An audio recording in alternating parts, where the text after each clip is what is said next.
తెలంగాణలో పంచాయతీ ఎన్నికల నిర్వహణపై రాష్ట్ర ఎన్నికల కమిషన్ సన్నాహాలు చేస్తుంది. ఈ మేరకు వరుసగా సమావేశాలు నిర్వహిస్తుంది. ఇప్పటికే వార్డుల వారీగా తుది దశకు ఓటర్ల జాబితా ప్రక్రియ చేరింది. ఇక ఇవాళ మధ్యాహ్నం ఎన్నికల సంఘం కార్యాలయంలో గుర్తింపు పొందిన అన్ని రాజకీయ పార్టీలతో అఖిలపక్ష సమావేశం నిర్వహిస్తోంది. ఓటర్ల జాబితాపై పార్టీల సలహాలు, సూచనలు, అభ్యంతరాలు, ఫిర్యాదులను స్వీకరిస్తారు.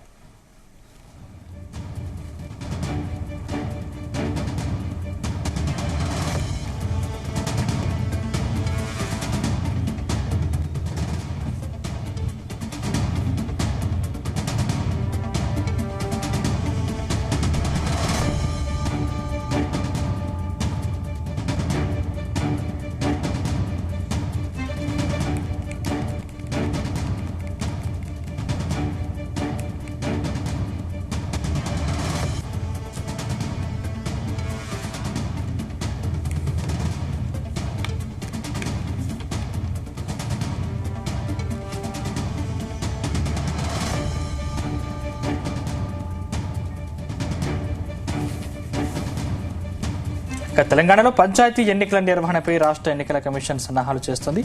ఈ మేరకు వరుసగా సమావేశాలు నిర్వహిస్తుంది. ఇప్పటికే వార్డుల వారీగా తుది దశకు ఓటర్ల జాబితా ప్రక్రియ చేరింది. ఇక ఇవాళ మధ్యాహ్నం ఎన్నికల సంఘం కార్యాలయంలో గుర్తింపు పొందిన అన్ని రాజకీయ పార్టీలతో అఖిలపక్ష సమావేశం నిర్వహిస్తోంది. ఓటర్ల జాబితాపై పార్టీల సలహాలు, సూచనలు, అభ్యంతరాలు, ఫిర్యాదులను స్వీకరిస్తారు. ఈ అంశానికి సంబంధించి పూర్తి అప్డేట్స్ మా ప్రతినిధి శ్రీచరణ్ అందిస్తారు. శ్రీచరణ్, స్పందన. తెలంగాణలో పంచాయతీ ఎన్నికల నిర్వహణపై రాష్ట్ర ఎలక్షన్ కమిషన్ సలహాలు చేస్తుంది. ఈ మేరకు వరుసగా సమావేశాలు నిర్వహిస్తుంది. ఇప్పటికే దాదాపు 2-3 సార్లు కూడా సమావేశాలు నిర్వహించింది. అయితే ఇంతకు ముందు కూడా ఎలక్షన్ కమిషన్ చీఫ్ సెక్రటరీకి ఒక లేఖ కూడా రాసింది. జిల్లాల వారీగా కూడా కలెక్టర్ తో పాటు 4 ఓవరాల్ గా 5 అధికారులను కూడా ఎలక్ట్రోల్స్ పైన ట్రైన్ చేయాల్సిందిగా కూడా 3 వారాల కిందట ఇంటి కూడా చీఫ్ సెక్రటరీకి డైరెక్షన్ ఇచ్చింది. ఈ మేరకు చీఫ్ సెక్రటరీ కూడా జిల్లా కలెక్టర్లందరికీ కూడా జిల్లా వ్యాప్తంగా 5 అధికారులని ఎలక్ట్రోల్స్ పైన అవగాహన కల్పించేటందుకు ట్రైనింగ్ ప్రోగ్రామ్ కి కూడా సిద్ధం కూడా చేయాలని కలెక్టర్లను ఆదేశించింది. ఈ నేపథ్యంలో ఇప్పటికే వార్డుల వారీగా తుది దశకు ఓటర్ల జాబితా ప్రక్రియ కూడా చేరింది. ఇవాళ మధ్యాహ్నం ఎన్నికల సంఘం కార్యాలయంలో గుర్తింపు పొందిన అన్ని రాజకీయ పార్టీలతో అఖిలపక్ష సమావేశం నిర్వహిస్తోంది.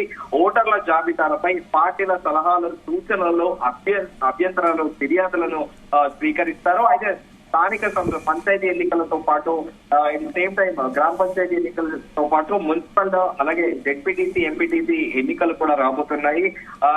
గ్రామ సర్పంచులకు సంబంధించి 2024 జనవరి చివరి వారము, ఫిబ్రవరి మొదటి వారంలోనే కూడా పదవీ కాలం ముగిసింది.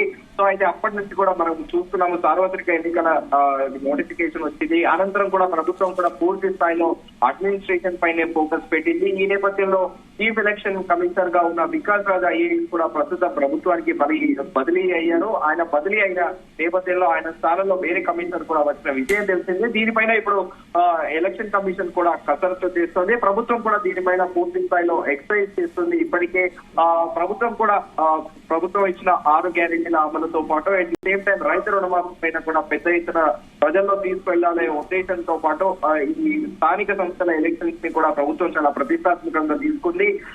దీనిపైన ప్రస్తుతం ఓటర్ల జాబితా కూడా తుది దశకు చేరుకుంది. సామాజిక పరంగా కూడా ప్రభుత్వం ఈక్వేషన్స్ చూస్తుంది. ప్రత్యేకంగా చెప్పుకోవాల్సింది మనకు రైతు రుణమాఫీ గురించి. ఎందుకంటే సార్వత్రిక ఎన్నికల ప్రచార సందర్భంగా కూడా ముఖ్యమంత్రి రేవంత్ రెడ్డి పలు బహిరంగ వేదికల పైన కూడా ప్రామిస్ చేశారు. దేవుళ్ల పైన కూడా ఒట్టు వేసి ఎట్టి పరిస్థితుల్లోనూ కూడా ఆగస్టు 15వ తేదీ నాటికి ఖచ్చితంగా రాష్ట్రంలో ఉన్న అర్హులైన రైతులందరికీ రుణమాఫీ చేస్తామని ప్రామిస్ చేసిన విషయం తెలిసిందే. ఇప్పటికే కూడా ప్రభుత్వము దాదాపు 18,000 కోట్ల రూపాయలు కూడా రైతులు రుణమాఫీకి సంబంధించి అర్హులైన వారి అకౌంట్ లో అందరికీ కూడా పంపించింది.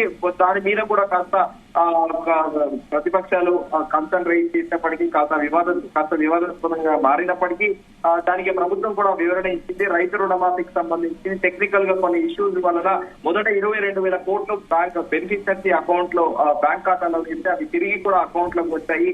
అనంతరం కూడా పాస్బుక్ పట్టాదారు పాస్బుక్ లో నేమ్ డిఫరెంట్ గా ఉండడము, ఆధార్ కార్డు జత ఉండకపోవడము, లేకపోతే రేషన్ కార్డు ఉండడము, ఇలా పలు సాంకేతిక సమస్యల కారణంగా అగ్రికల్చర్ వ్యవసాయ శాఖ కూడా ఒక కీలక ప్రకటన చేసిన విషయం తెలిసిందే. నెల రోజుల పాటు సమయం ఇస్తున్నాము. రైతులందరికీ తమ సాంకేతిక సమస్యలు ఏవైతే ఉన్నాయో అవన్నీ కూడా మండలాధికారిని సంప్రదించి పూర్తి స్థాయిలో కూడా తమ ప్రాబ్లమ్స్ ని సాల్వ్ చేసుకోవాల్సిందిగా కూడా నెల రోజుల పాటు సమయం ఇచ్చిన విషయం తెలిసిందే. ఈ నేపథ్యంలో తెలంగాణ పంచాయతీ ఎన్నికల చాలా ప్రతిష్టాత్మకంగా మారిపోతున్నాయి. ఎందుకంటే ఇటు కాంగ్రెస్ అధికారంలో ఉంది, at the same time BJP కూడా 2019 నుండి గణనీయంగా కూడా రాష్ట్రంలో ఓటు బ్యాంక్ పెంచుకుంటూ వస్తోంది. మొన్న జరిగిన అసెంబ్లీ ఎన్నికల్లో 2023 అసెంబ్లీ ఎన్నికల్లో కూడా 8 అసెంబ్లీ స్థానాల్లో గెలిచింది. ఇంకా సార్వత్రిక ఎన్నికల్లో చూసుకుంటే ఏకంగా 8 పార్లమెంట్ స్థానాలు కూడా బీజేపీ గెలిచిన విషయం తెలిసిందే. ఇప్పుడు తాజాగా కూడా ఓబీసీ జాతీయ మెంబర్షిప్ డ్రైవ్ కూడా కేంద్ర హోంశాఖ సహాయ మంత్రి బండి సంజయ్ నేతృత్వంలో, అలాగే జాతీయ ఓబీసీ అధ్యక్షుడు కె లక్ష్మణ ఆధ్వర్యంలో కూడా నేను ఒక డ్రైవ్ కూడా నిర్వహించిన విషయం తెలిసింది. దీనికి ముందు కూడా రాష్ట్ర వ్యాప్తంగా సభ్యత్వ నమోదు కార్యక్రమాన్ని కూడా కేంద్ర మంత్రి కిషన్ రెడ్డి ఆధ్వర్యంలో కొద్ది రోజుల కింద నిర్వహించిన విషయం తెలిసిందే. మరోవైపు బీఆర్ఎస్ పార్టీ నుంచి ప్రజల్లోకి కేసీఆర్ కూడా రాబోతున్నారనేది కూడా బీఆర్ఎస్ పార్టీ వర్గాలు చెబుతున్నారు. ఇప్పుడు ఈ స్థానిక సంస్థల ఎన్నికలు కూడా త్రిముఖంగా ఉండబోతోంది అనేది కూడా ఇప్పుడు బీఆర్ఎస్ కూడా ఒకటే అజెండా కూడా ఫిక్స్ చేసుకుంది. రైతు రుణమాఫీ పూర్తి స్థాయిలో కూడా కాలేదు. ఇప్పటికీ కూడా రైతులకి కొన్ని జిల్లాలలో పూర్తి స్థాయిలో రుణమాఫీ కాలేదు. దానికి 2 లక్షల పైగా కూడా రుణాలు తీసుకున్న వాళ్ళు, ఉదాహరణకి 2,40,000 బ్యాంకు నుండి లోన్ తీసుకున్న వాళ్ళు ఆ 40,000 కడితేనే 2 లక్షల రుణమాఫీ అవుతుందని కూడా ప్రభుత్వం తెలుపుతోంది. ఈ నేపథ్యంలో ఈ స్థానిక సంస్థల ఎన్నికల్ని 3 పార్టీలు కూడా చాలా ప్రతిష్టాత్మకంగా తీసుకున్నాయి. దాని నేపథ్యంలోనే ఈ రోజు అన్ని రాజకీయ పార్టీలతో కూడా ఎలక్షన్ కమిషన్ అఖిలపక్ష సమావేశం నిర్వహిస్తుంది. స్పందన.